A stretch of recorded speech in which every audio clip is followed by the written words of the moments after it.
Boa tarde. Os franceses escolheram a segunda volta das presidenciais. Vai ser disputada entre Emmanuel Macron e Marine Le Pen. O candidato centrista para a Europa, Macron, venceu a primeira fase das eleições. Chegou quase aos 24% dos votos. O segundo lugar foi ocupado pela líder da Frente Nacional, Le Pen, ultrapassou os 21%. As sondagens confirmam assim o favoritismo do homem elástico das eleições. Emmanuel Macron diz não ser de esquerda nem de direita, quer apenas uma vitória maior.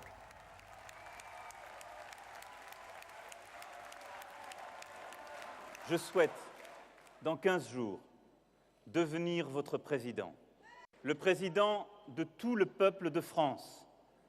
Le président des patriotes face à la menace des nationalistes.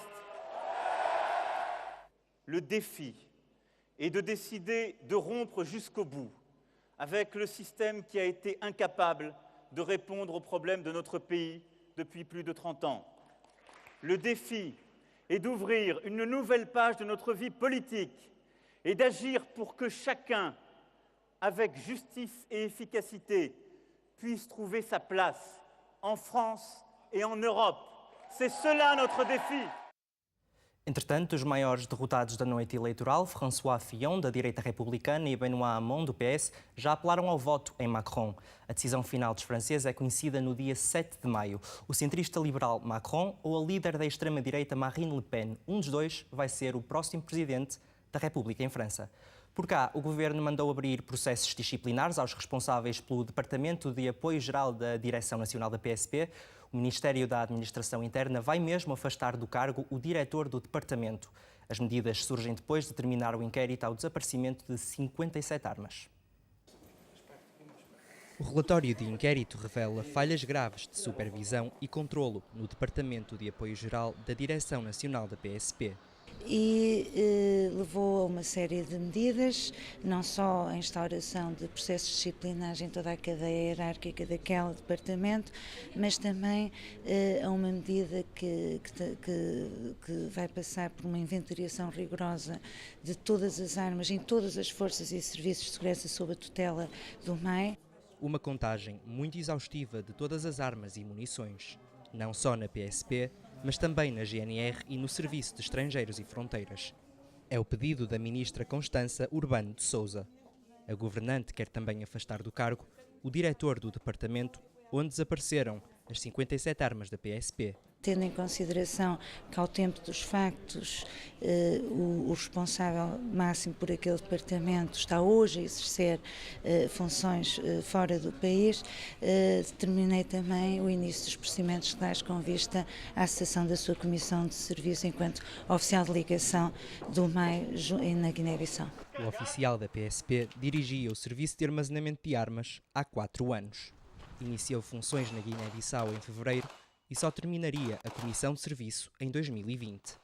Vai agora ser expulso do cargo depois de ser detectado um furto de 57 pistolas na PSP. O roubo das armas aconteceu em janeiro. Levou à suspensão de 2 agentes com acesso a todo o armamento. Dezenas de trabalhadores da Manpower em serviço nos call centers da MEO no Porto estão em greve. As principais exigências são aumentos salariais para 600 euros. A Manpower já veio dizer não ter capacidade económica para responder às reivindicações. A empresa não atualiza há mais de 10 anos os salários dos trabalhadores. Trabalhadores reclamam também uma integração efetiva na MEO. É que têm contratos precários que podem cessar a qualquer momento. Seguimos em direto para a Boa Vista, o local da manifestação. João Sousa, são muitos os trabalhadores em protesto? Bom dia. São cerca de 50 os trabalhadores que estão aqui concentrados na Rotunda da Boa Vista. Estão em greve, exigem salários mais justos, melhores condições de trabalho. É um dos objetivos, já se tinham reunido antes em plenário a discutir sobre o assunto. De facto, mais salários e melhores condições de trabalho, bom dia, são os objetivos que estão aqui para... Exatamente. Bom dia, chamo-me Elizabeth Magalhães. Nós estamos aqui essencialmente a reivindicar um aumento salarial e a passagem dos trabalhadores da Manpower para os quadros da MEO. Nós o que estamos aqui a manifestar, porque assim, há 11 anos que não somos aumentados, as condições de vida aumentam e o nosso salário não acompanha esse aumento das condições de vida. O que nós queríamos era que, de facto, os nossos patrões vivessem com o nosso ordenado, não é? Que é para saber dar o valor, e que nos aumentassem, nem que, se não puderem aumentar muito, que aumentem pouco, mas que nos aumentem gradualmente alguma coisa. Não é chegar ao fim do ano e dizer que não há dinheiro e que não conseguem aumentar. E além desse aumento salarial, existe também uma integração efetiva na MEO, não é verdade? Exatamente, é isso mesmo. Nós gostávamos de passar aos quadros da MEO. Porque assim, se nós não tivermos um intermediário no meio, que é a nossa empresa, a Manpower, porque nós basicamente somos uma empresa de outsourcing que presta serviços à MEO. Se não houver um intermediário no meio, as nossas condições serão melhores, não é? Não haverá ninguém pelo meio a tirar o lucro daquilo que nós trabalhamos. Obrigado. De facto, aumentos salariais é o principal objetivo. Há trabalhadores que não veem os salários aumentados há mais de uma década, existe, portanto, esse aumento, e há também a vontade de integrar de modo efetivo os quadros da MEO, porque os trabalhadores da Manpower prestam os serviços à MEO e não há um contrato efetivo. Por agora, a greve faz-se durante 24 horas, mas os trabalhadores não colocam de lado a hipótese de novas formas de luta e novas greves. Há um autocarro 100% elétrico a circular no Porto, chama-se E-Buzz e é uma aposta da STCP para renovar a frota. A empresa de transportes coletivos vai lançar um concurso para a aquisição de mais 15 autocarros do mesmo tipo. Quem entra no autocarro não vê muitas diferenças. Quando o motor liga, a história é outra. As viagens são confortáveis e silenciosas. Viaja-se muito bem, formidável, sereninho, parece que estamos sentadinhos numa poltrona. Formidável, gostei muito. É mais cómodo, não faz tanto barulho, é bom. Ao volante também se sentem as mudanças. Após alguns anos de experiência, isto não tem nada a ver com aquilo que eu já conduzi até hoje e é um carro completamente diferente. E é muito melhor. Muito melhor. Chama-se E-Buzz, é 100% elétrico e com zero emissões de CO2. O novo autocarro é português e já se fez à rua. Vai ser testado em 2 linhas dos centros do Porto e Gaia até meados de março. É uma aposta da STCP para a renovação da frota. Em 2016, 59% dos autocarros matriculados neste país foram importados usados, com uma idade média de cerca de 15 anos. Ora, se considerarmos que um autocarro deve ter uma vida de 15 anos, está tudo dito, não é? Já vem em fim de vida. Já vem em fim de vida. Isso não serve para os outros países, porque há cá de servir para o nosso. São veículos homologados, são veículos que cumprem todas as normas, mas não são veículos novos. Parece-me que a forma de renovarmos um sistema de transportes coletivos urbanos em Portugal é adquirir veículos mais recentes, até porque são ambientalmente mais amigáveis. Em março, a Sociedade de Transportes Coletivos lança o concurso para a aquisição de mais 15 autocarros. É o primeiro passo para conseguir uma rede de transportes totalmente eletrificada.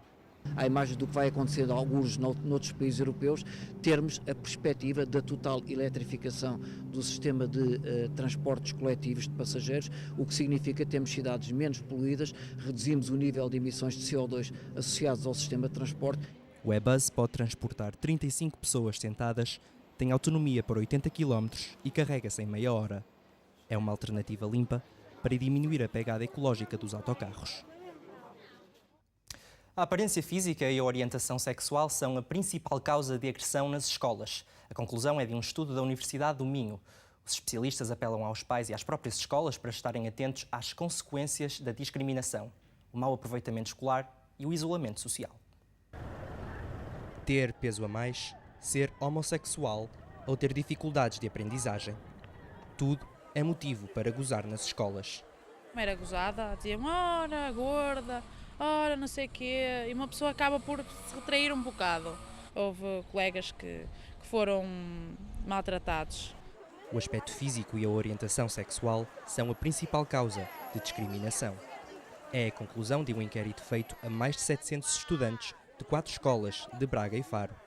Segundo o estudo, entre 25% a 42% dos alunos do básico e secundário já viram os colegas a serem insultados. Mas a percentagem de quem admite já ter sido agredido chega apenas aos 15%. E esta disparidade, não é? E eu acho que a hipótese explicativa é eles não quererem assumir, não é? Que também são objeto dessa discriminação. Não é? Porque o assumir que são objeto de discriminação é assumir que têm algum grau de fragilidade. É uma hipótese para explicar um problema que parece ser cada vez mais normal. De facto, as discriminações aparecem completamente normalizadas, naturalizadas, como se fossem uma coisa normal. E então dizem, sim, mas isto não é discriminar, é uma brincadeira. A reação dos colegas que veem, em primeiro lugar, é de passividade, em segundo lugar, é de incentivo e só em terceiro lugar, de defesa. E isto é muito preocupante. Mas as agressões e os insultos são uma realidade que passa ao lado dos diretores. As próprias direções não têm consciência da existência desta discriminação por parte dos alunos. E a mim o que me preocupa aqui são os efeitos, não é?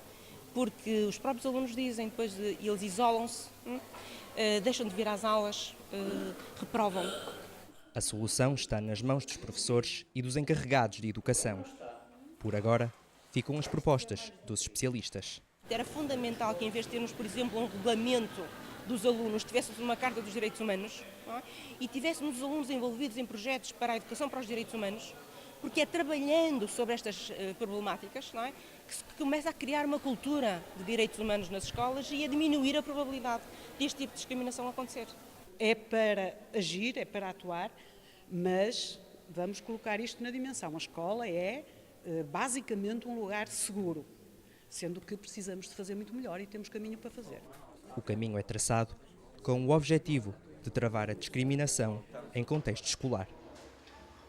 Entretanto, chega-nos uma informação de última hora. 12 pessoas morreram numa prisão na Venezuela. Aconteceu durante um confronto entre dois gangues rivais.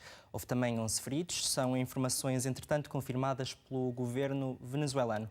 A RTP vai acompanhar o assunto. Os hotéis do Porto e de Vila Nova de Gaia estão praticamente lotados. A região norte recebe mais uma enchente de turistas para as férias da Páscoa e as estadias são mais longas. A paisagem portuense é cada vez mais fotografada pela lente de turistas. São muitos e em tempos de Páscoa chegam ainda mais. Bien, acabamos de llegar y de momento lo que hemos visto nos encanta. Nos parece muy bonito. It's really nice country. We love it. We went surfing and drank some port and just wandered around because it's so beautiful. Vêm de todos os cantos do mundo e enchem a cidade. Os próprios guias confessam, não há mãos a medir com tanto trabalho. Hier nur kleine Unterbrechung, es gibt dieser Altar. Mas é sempre assim, não é só a explosão de turismo, há muitos anos que guias oficiais trabalham sempre nesta altura de Páscoa, muito. Vêm muito nesta altura de Páscoa e a Semana Santa. É a Páscoa que vem aquecer o turismo e o setor hoteleiro é o que mais sorri. Num dos hotéis de Gaia, as perspectivas para a Quadra Pascal estão em alta. Com muito orgulho, tenho que dizer que estamos completamente lotados para todo este período de Páscoa. E até notamos que as pessoas têm uma disponibilidade de pagar um pouco mais. Do outro lado do rio, o cenário também é visto com otimismo. O cenário é muito positivo. Neste momento estamos com uma taxa de ocupação de à volta de 90% para estes próximos dias. A casa está cheia e o sucesso da Semana Santa também se reflete na duração da estadia. Ou seja, hoje quem escolhe vir passar a Páscoa ao Porto e ao Norte de Portugal não escolhe essencialmente os dias da solenidade da Páscoa, mas claramente ou antecipa ou prolonga as suas férias. Os turistas fazem-se às ruas do Porto e dão outros sotaques à cidade, cada vez mais na moda. Chama-se O Lobo Sou Eu e assinala os 20 anos do Teatro da Vilarinha, no Porto. A peça de teatro estreia hoje e está em cena até ao dia 2 de abril. O trabalho junta um encenador a um escritor e a um texto e é levado ao palco. É o tipo de peça em que aposta a Pé de Vento, companhia de teatro a companhia que ocupa o Teatro da Vilarinha.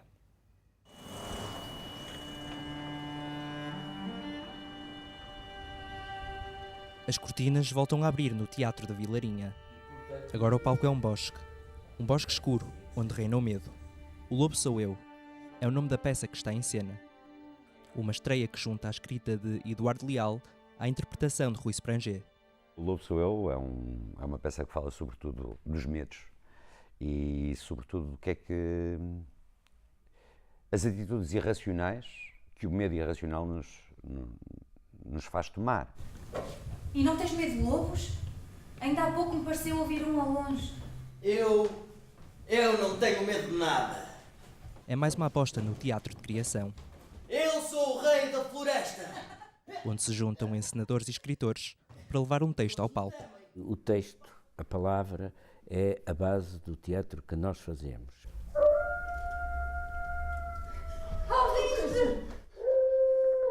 Conseguimos construir em Portugal uma coisa que é um autor e um encenador e uma companhia num conjunto de cumplicidade artística e até estética. Partilhas de sabedoria nos trabalhos da Pé de Vento. Companhia de teatro fundada em 1978. 18 anos depois, o grupo dá vida ao Teatro da Vilarinha. Nascia uma sala de espetáculos onde a máxima era, e continua a ser a mesma, dar voz a grandes autores da dramaturgia nacional. Tu ficas quietinho atrás de mim enquanto eu distribuo murros e pontapés. Sempre optamos por entrarmos com novos escritores numa forma de enriquecimento da dramaturgia. Ao palco já subiram textos de escritores como Manuel António Pina ou Álvaro Magalhães. A história continua e há quem se dedica à causa desde sempre.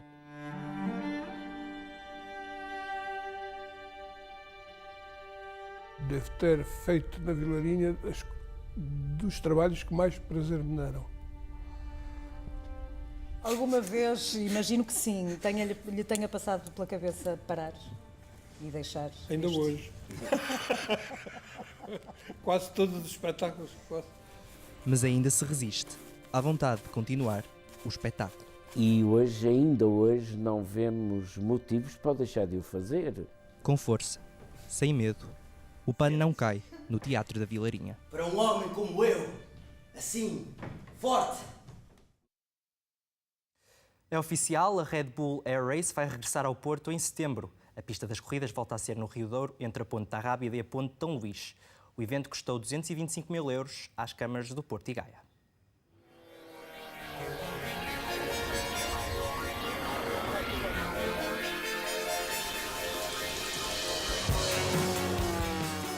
É a competição aérea mais radical do mundo. A Red Bull Air Race regressa a Portugal nos dias 2 e 3 de setembro. O palco das corridas volta a ser no Rio Douro, entre o Porto e Gaia. Um pano de fundo ideal para viver a adrenalina.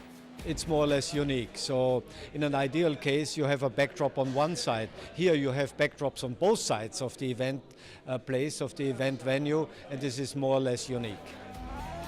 Os céus do Porto voltam a encher-se de acrobacias, com muitos ganhos para a economia.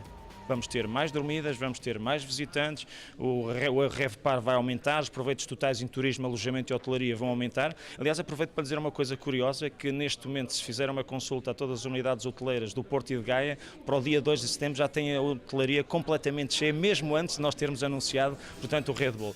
A Red Bull Air Race animou o Porto entre 2007 e 2009, um período que fica na história do desporto português. A prova atraiu mais de 1 milhão de espectadores às margens do Douro. É uma organização muito leve, isto não implica montagem de bancadas, cortes de rua, a não ser naqueles 2 dias, em que de facto aí sim a cidade tem restrições, como sabem, nas pontes nomeadamente, mas tem um impacto fantástico em termos do turismo, não apenas do Porto e Gaia, mas também em todo o norte de Portugal. Nós sabemos que haverá turistas que virão cá para ver isso e vão ficar 3, 4, 5 dias e vão passar por aí, ou seja, é aquilo que nós temos dito e que tem sido a estratégia que nós temos vindo a defender. E este é o corolário, para já, de um trabalho que tem sido feito nos últimos meses e depois de uma ambição de que estas duas cidades, mantendo a sua idiosincrasia, o seu património próprio, a sua identidade própria, coabitem e articulem políticas comuns, porque é assim que faz sentido. A ação regressa 8 anos depois, num evento que custou 225 mil euros às câmaras do Porto e Gaia. Desta vez, Portugal acolhe a 6ª etapa da temporada de 2017 e o público não paga para ver a competição. Altas velocidades, baixas altitudes. A Fórmula 1 dos aviões está aí à porta. Termina assim este jornal. A informação é atualizada de hora a hora na RTP3. Boa tarde.